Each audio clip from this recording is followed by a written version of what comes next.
They're morally compromised people. 100%. 100%.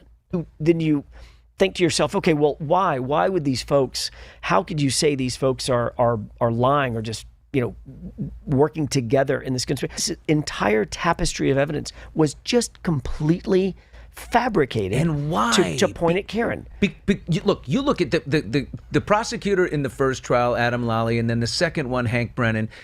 I mean, you have to think these are reasonably intelligent people. So what are they? They know what they're up against. They know the cards they're holding. They're there to win. They're there just to get a win for the state and for law. That's it. That's it. Doesn't matter if that girl spends 20 years in jail. If they had any other view of this, they could not morally have prosecuted this case. District Attorney Michael Morrissey appointed me, giving me full discretion to independently assess the case and follow the evidence no matter where it led. After an independent and thorough review of all the evidence, I concluded that the evidence led to one person and only one person. Neither the closed federal investigation nor my independent review led me to identify any other possible suspect or person responsible for the death of John O'Keefe. They could not morally have prosecuted this case if they had any other view other than, I just want a scalp. What would you have done if you were the prosecutor and they said, hey, Jackson, we need you to prosecute this case? Would you have looked at it and said, yeah, not doing it? Absolutely. Really? They can do that. They can say no. I wouldn't have just said, yeah, I'm not doing it. I would have said, this needs to be dismissed. And if you don't dismiss it, I'm going to dismiss it and I'll quit before I stay in an office that will prosecute this case. It was bullshit and they knew it from the beginning. She hit him. The timeline in this case is beyond dispute. The timeline doesn't change. It is data. Data is data. The black box, the forensics from the SD card, we know exactly step by step where they were. We know in that window, she hits him because he never moves again. His healthcare data. The temperature on the battery of the cell phone, the physical evidence, the debris field, the DNA, the hair. And then she left him to die. And now from 12/12 on, we virtually have a historian in the data that tells us exactly where he went, exactly step by step where he went. And how do we have that? Well, we know the defendant's car had like a black box, and Judd Welcher, Dr. Judd Welcher, took the data from the black box and downloaded it so you can see the movements and the triggering events. And then Shannon Burgess found a key, critical piece of this case that did not exist before. He found it recently, and it was that SD card. The SD card that everybody missed, including the defense expert. Everybody missed it. Shannon Welcher found the key so that we could have the time and date and location coordinated for an impenetrable timeline that can't be broken. That's what Shannon Burgess did. Because John O'Keefe has a cell phone. And I said it in the beginning, it is a historian. It doesn't suffer from bias, it doesn't suffer from prejudice, it doesn't suffer from memory loss. It has data on it. And he puts on Waze, high location data, as Ian Whiff would say. And it tells you second by second the speed, the location, the movement. That's what it does. And he has healthcare data on that phone. The healthcare data separately shows his movement. And that is critical. It is critical because it not only shows his movement, it shows when he does not move. That healthcare data is critical. And it's not subject to bias. It's not in dispute. There's no other contrary evidence. It is data. Now, we know on their way there, we know from the data, where they went, how they moved. If we look at slide 5, Ian Whiffen showed you a guide. You could enlarge that just a little, please. And it shows you with the healthcare data, it registers as flights climbed, but it doesn't mean someone's climbing upstairs. What it means is there's an elevation, and he breaks down the data, the red, the green, if you could move down, please, Ms. Gilman. And then the bottom left, that's 34 Fairview. You can see second by second the circles of their route, even the 3-point turn. on Cedar Crest. That's what you see. At that point, they've left the bar. Remember, the battery temperature was 82 degrees. They're now in a car. It's now 77 degrees. Think about how accurate the battery temperature is, that it reflects the difference between being in a bar and being in a car. They take a 3-point turn at Cedar Crest.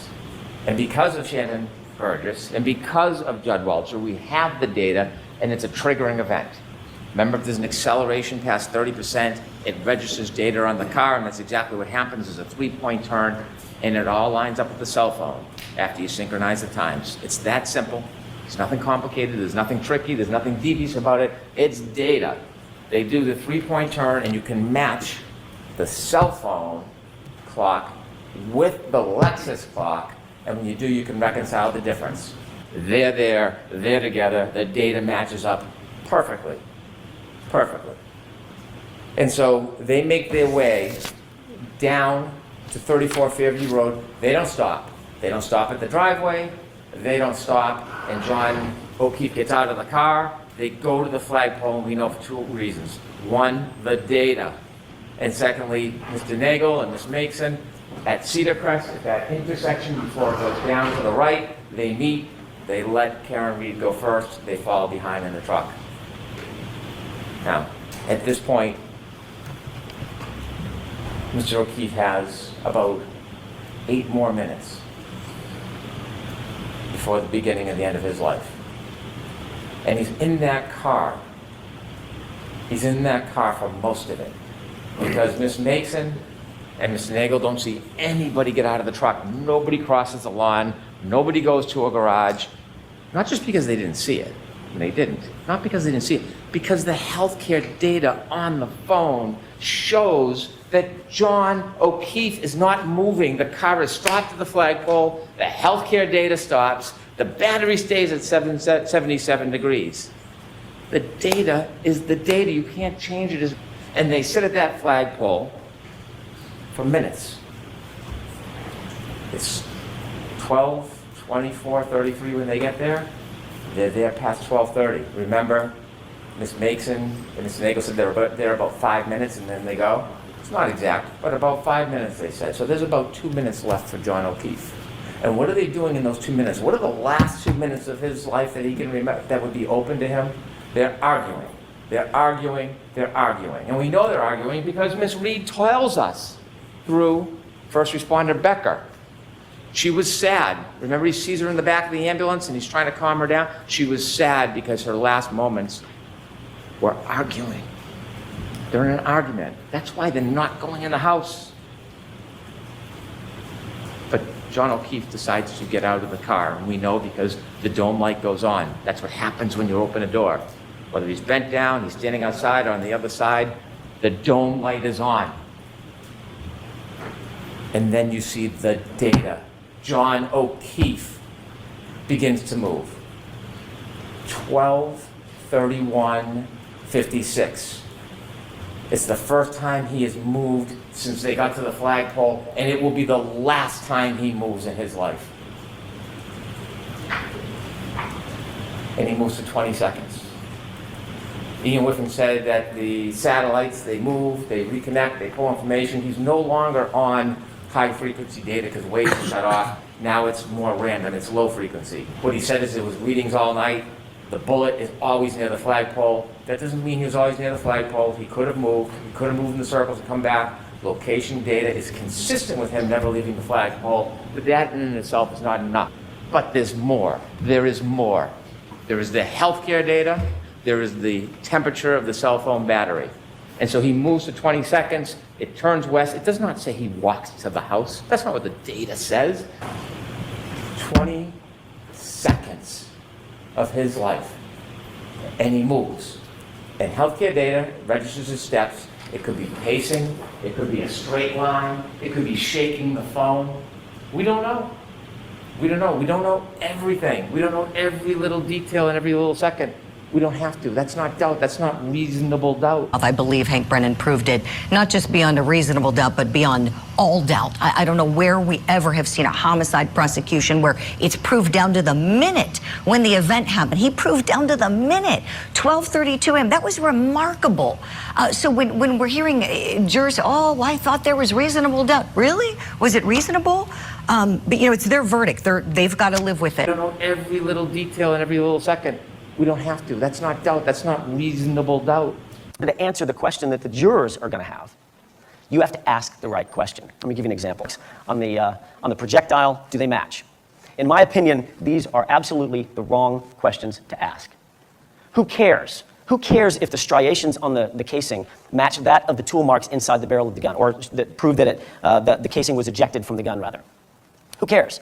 When you think about it this way, when you stand up on that swatch of carpet in front of the jurors, in your opening statement, are you going to say something like, ladies and gentlemen of the jury, before the end of this case, the evidence that's going to be presented before you is going to prove the following. It's going to prove, folks, that the striations on the casing, this little brass casing, match the marks inside the ejection port of this gun, this pistol. That's what this evidence is going to prove. Would anybody in here in their right mind say that to a jury? No, of course not. What you are going to say is, ladies and gentlemen of the jury, before the end of this case, the evidence as it's presented is going to prove beyond a reasonable doubt that that man seated in that chair was holding the murder weapon 10 minutes after the fatal shot was fired. That's what the jurors want to have answered. That's the question that you need to ask. We know from the uncontroverted data from that black box, we know that Karen Reed, after he gets out of the car, drives away. She drives for at least 33 feet away from him. He's back near the flagpole. She's gone. It's over. Whatever argument is over. Whatever anger and flame has been dispassioned, she's moved on. He's separate from her. He's safe. And then she makes a decision. That's what this case is about. Then she makes a decision. She could have driven home. She could have broken up with him. They could have talked about it the next day. Or like knocking on the door, like Kaylee said, getting the last word. She doesn't drive away. She takes that 6,000-pound Lexus and she makes a decision. And the decision is that she steps on the gas after banging it into reverse.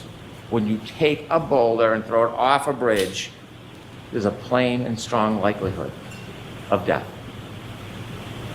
When Karen Reed, in the midst of that tension and fight, after she drove away and was gone, disengaged, when she came back for the last word, in the darkness, the beginning of the snow, under the influence of alcohol, and decided to stop her Lexus, decided to put it in reverse, decided to accelerate 75% in the exact same direction of where she left him, and then hit him, and he died.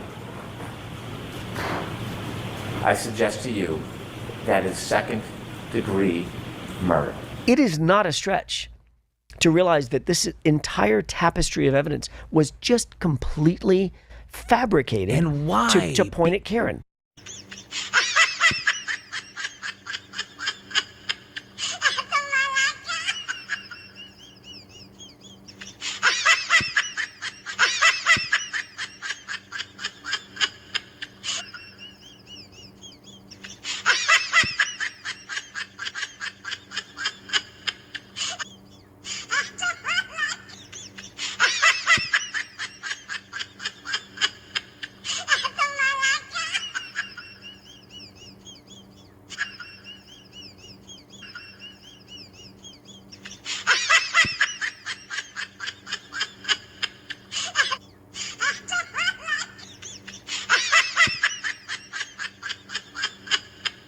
Look at the prosecutor in the first trial, Adam Lally, and then the second one, Hank Brennan. I mean, you have to think these are reasonably intelligent people. So what are they? They know what they're up against. They know the cards they're holding. They're there to Why win. They're there just to get a win for the state That's and for it. law. That's it. That's it. Doesn't matter if that girl they spends had- 20 years in jail. If they 50. had any other view of this, they could not morally have prosecuted this case. If they had any other view other than, I just want a scalp. What I would you just have done want if to you win. were the prosecutor and they said, hey, Jackson, we need you to prosecute this case? Would you have looked at it and said, yeah, not doing it? Absolutely. Really? They Dismi- can do I wouldn't that. have They just can said, say no. I wouldn't have just said, yeah, I'm not doing it. I would have said, this needs to be dismissed. And if you don't dismiss it, I'm going to dismiss it and I'll quit before I stay in an office that will prosecute this case. It was bullshit, and they knew it from the beginning. Both Adam Lally, I don't give him a single pass. Do I think he woke up in the morning deciding he was going to frame Karen? No, I don't think Adam Lally is of that ilk.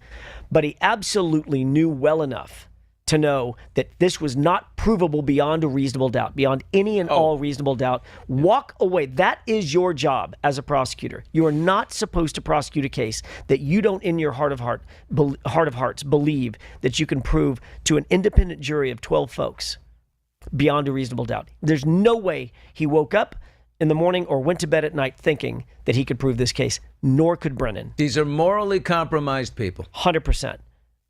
100%. A message has been sent. I think a very clear message has been sent. If you commit crimes in our communities, if you commit violence against our citizens, we, under the watchful eye of the district attorney's office, we will find you. We will prosecute you. And no matter your fame or your wealth or your supposed celebrity, you will stand trial and you will be accountable for your actions. Talks about JJ being dead, being struck by a plow, being struck by a vehicle. Mind you, this is all hours. Hours before anybody has even discovered his body, and she is now actively talking about him being dead. It was like, fuck you, you piece of shit. You know, like, you're not going to defeat me. Like, you're not going, fuck you. This is war. Like, that's the kind of vibe that she gave off to the O'Keefe family. Like, fuck you. She hates the O'Keefes more than anyone. Let me tell you, from somebody who's had a lot of conversations with Karen Read, she fucking hates the O'Keefes. And I don't really blame her at all. I would hate them too if I was in that position, because what the fuck? Yeah, more than anyone, they should have been the most open to believing her. You don't get a free pass. When you engage in conduct that's so inherently dangerous, and you know it's dangerous, and it costs someone their life, that's second-degree murder.